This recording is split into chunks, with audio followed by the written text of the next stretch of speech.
Good morning once again, everybody, and welcome to another video here at Anderson Bowman Chiropractic. My name is Mike Anderson with my assistant Alex. So lately we've been talking about vitamins and minerals, macronutrients, how much we should take, where you find them, how they function. So last video we talked about the macronutrients, including the proteins, fats, and carbohydrates.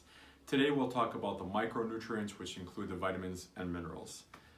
So if we break the vitamins into the way most people do, it's fat-soluble and water-soluble. The fat-solubles are the ones that break down in the fatty tissues of our body, and they tend to stay around a little bit longer.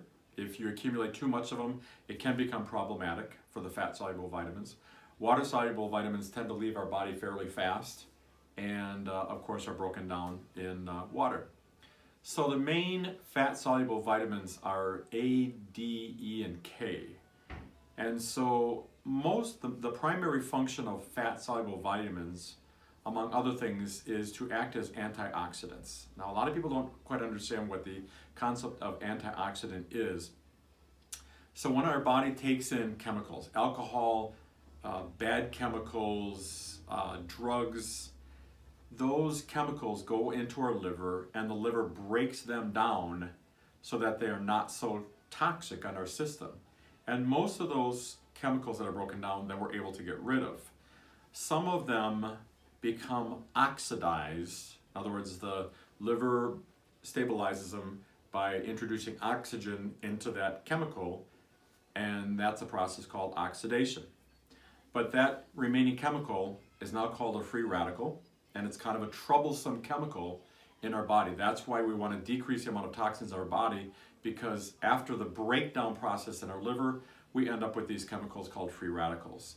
Antioxidants stabilize the free radicals, neutralize them, and get rid of them. And that's what antioxidants do, and they're hugely important for that very reason. And so a couple of the main antioxidants include vitamin A, which is an important antioxidant that we get mainly from carrots, but other fruits and vegetables.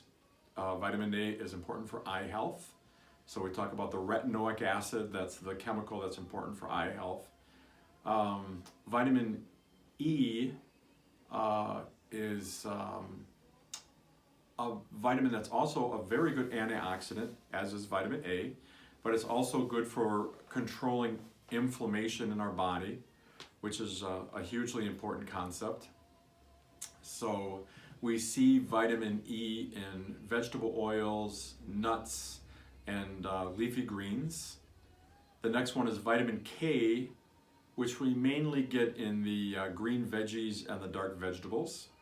And vitamin K helps to regulate blood thickness, and so it's a very important concept. So if you need blood thinners, you're not going to take too much vitamin K, but otherwise, to maintain blood consistency and to regulate blood thickness, that's how we rely on vitamin K, and that's mostly through, like I say, the green veggies and the dark fruits.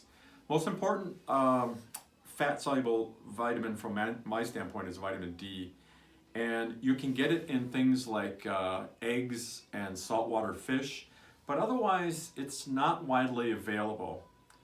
There are certain companies that claim to fortify foods with vitamin D, like milk, but I'm a little nervous about the fortification. Like the cereals will fortify their cereals with vitamin C and vitamin A, and so you need to be careful with fortifications, because you really don't know the quality of these vitamins that you're getting in these fortified nutrients. And so probably this is one of the few supplements I strongly recommend is vitamin D, because it's hard to get that in our natural diet, but it's the most important vitamin. It helps to control our immune system, reduce inflammation, reduce sickness, reduces symptoms of depression rather significantly. Every single human function and cellular function in our body regulates with vitamin D, and we just don't, especially in this area, we just don't get enough of it. People ask how much is enough. It really depends on who you talk to, but on average, most males should take 5,000 IUs per day. Most females should take 4,000 IUs per day. You can take a little bit more, or you can take a little bit less depending on how you feel taking it. but 5,000 IUs for vitamin D is perfectly normal. For bone health, immune system, inflammation, it's hugely important. So those are the fat-soluble vitamins. The water-soluble vitamins are the ones we know about. All of the B vitamins, there's thiamine, riboflavin, niacin, biotin, pantothenic acid, B6. So those, don't worry about all the names. Most of the time you can get vitamin B as vitamin B complex. Sometimes I have patients add folic acid and B12 for various reasons.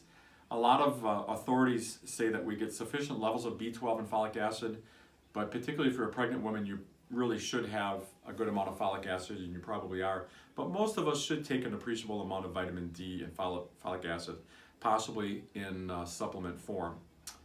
Other micronutrients include calcium, which has multiple functions: bone health, muscle health, energy, metabolism,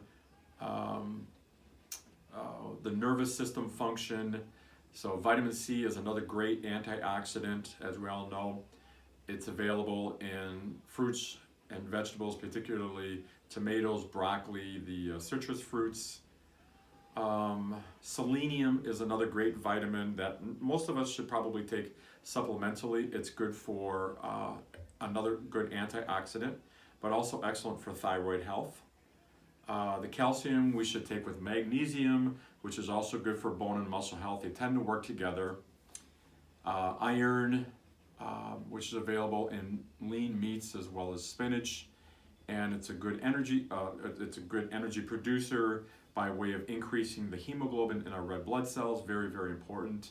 And then potassium, which is an important salt for fluid regulation and is pretty much available in bananas as our primary source. So again, for supplementation, I think vitamin D, selenium, calcium, magnesium, these are ones that we should probably supplement along with a good diet that has colorful fruits and vegetables, possibly lean meats. Fresh farm-raised eggs are another wonderful source of many of these vitamins. So in the next video, we'll talk about the top 10 or 15 foods that are heavy in these vitamins. And then probably the following video we'll finish up with the top 10 most popular diets, which may not be the best, but we'll still talk about them. And just keep in mind that this is information that we go through with patients every single day. And I'm available by Facebook, phone, in person. I don't charge for questions or consultations, so you can contact me at any time. So why don't we stop it right there, and then again, the next video we'll talk about some of the foods where you can get these good vitamins in, okay? Thank you. Have a good day.